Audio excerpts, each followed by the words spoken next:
नमस्ते महाराज जी, मैं पीयूष कुमार।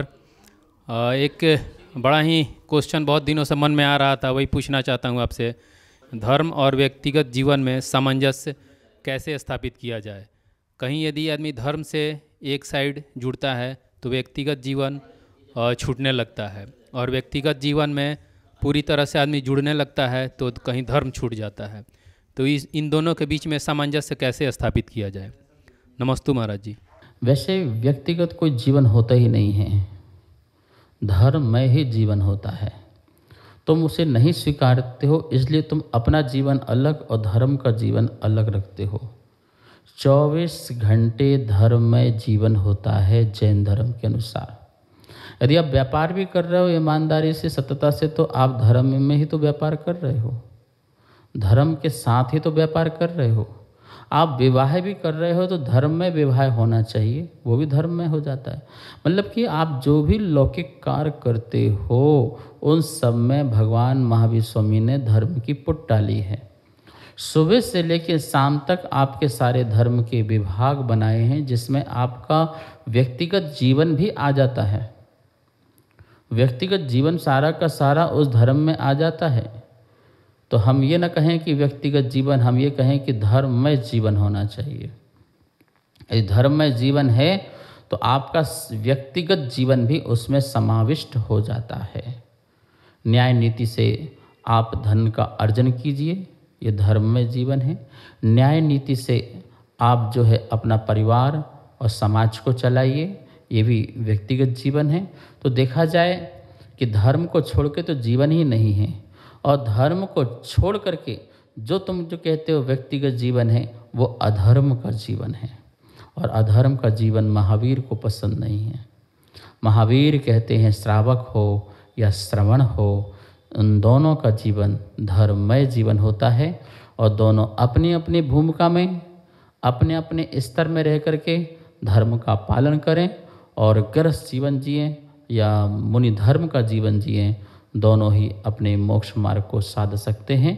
तो बस मैं ही कहना चाहूँगा कि धर्म में जीवन जियो, आपका व्यक्तिगत जीवन उसमें समाविष्ट अवश्य हो जाएगा। नमोस्तु नमोस्तु नमोस्तु गुरुदेव। मेरा नाम साक्षी जैन है, मैं ग्रीन पार्क दिल्ली से हूँ।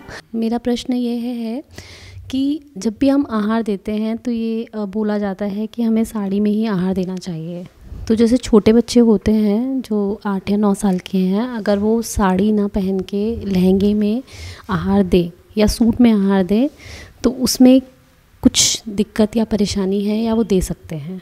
आहार की ड्रेस, पूजा की ड्रेस, स्कूल की ड्रेस, अस्पताल की ड्रेस, वकील की ड्रेस, सब जगह ड्रेस ही तो चलती है।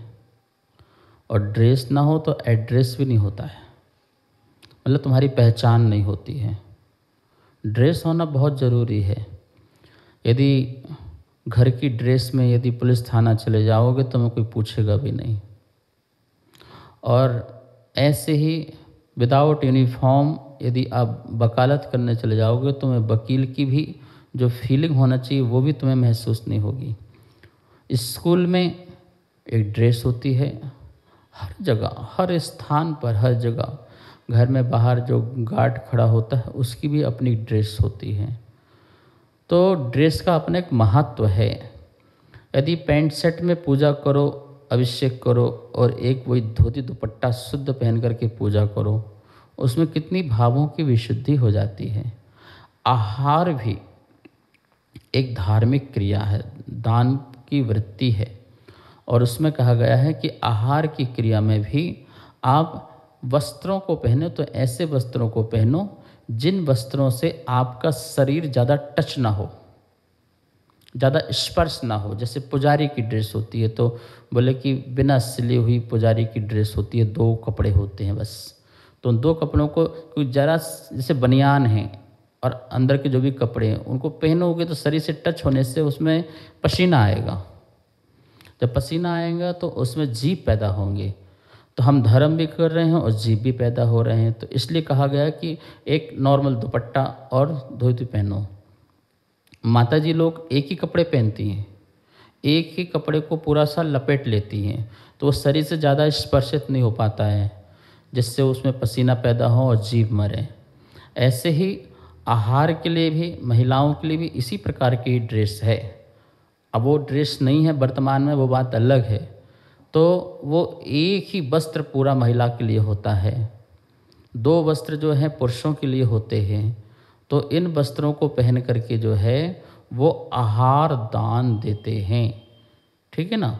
तो जिससे कि अशुद्धि का चक्कर नहीं होता है, क्योंकि पसीना आया और आपके कपड़े से टच हुआ तो वो कपड़े में मल लग गया, और मल युक्त जो कपड़ा होता है उससे आपकी अशुद्धि हो गई, तो आपका जो दिया हुआ भोजन भी वो अशुद्ध हो जाता है। इस उद्देश्य से कहते हैं कि जो आहार की ड्रेस है उस आहार की ड्रेस में आहार दीजिए। जो पूजा की ड्रेस है, जो परिधान है, उसको पहन करके आहार दान आदि देना चाहिए, और उसमें हमें फीलिंग भी अच्छी लगती है, अनुभव भी अच्छा आता है। कुर्ता पजामा पहन के आहार दोगे, दे लो, पैंट शर्ट पहन के दे लो, लेकिन आचार्यवन कहते हैं आपके वस्त्र अशुद्ध हो ही जाएंगे, इसलिए उनको पहन के नहीं देना है। और फिर दे ही रहे हो तो लाभ पूरा मिलना चाहिए ना, लाभ भी पूरा ना मिले, हमारे भाव ही पूरे ना लगें, तो एक बाहरी वेशभूषा का अपना प्रभाव पड़ता है अपने जीवन में भी, और जो देख रहा है उसके जीवन में भी प्रभाव पड़ता है। जो बाहर पैंट शर्ट में खड़ा हुआ है और तुम भी पैंट शर्ट में खड़े हो, तो दोनों के परिणाम में अंतर क्या रहेगा। लेकिन जब वो आपको एक स्पेशल ड्रेस में देखता है बाहर से खड़े होकर, तो उसके परिणाम लगते कि मैं इनसे डिफरेंट हूँ, मैं इनसे बिल्कुल अलग हूँ, और मैं भी ऐसा करूँ तो कितना अच्छा लगेगा। तो वो भाव बनाता है, विशुद्धि बनाता है। इसलिए महिलाओं को साड़ी में, और जो हैं अपने पुरुष वर्ग हैं उनको धोती और दुपट्टा में, 4 वस्त्रों को उतार करके न्यू वस्त्र पहनना चाहिए। न्यू मतलब शुद्ध पानी से धोए हुए सोले के वस्त्रों को बदल करके आहार देना चाहिए। कार्यक्रम अगमधारा के पुण्यार्जक थे श्री दिगंबर जैन मंदिर, लोधी कॉलोनी, दिल्ली।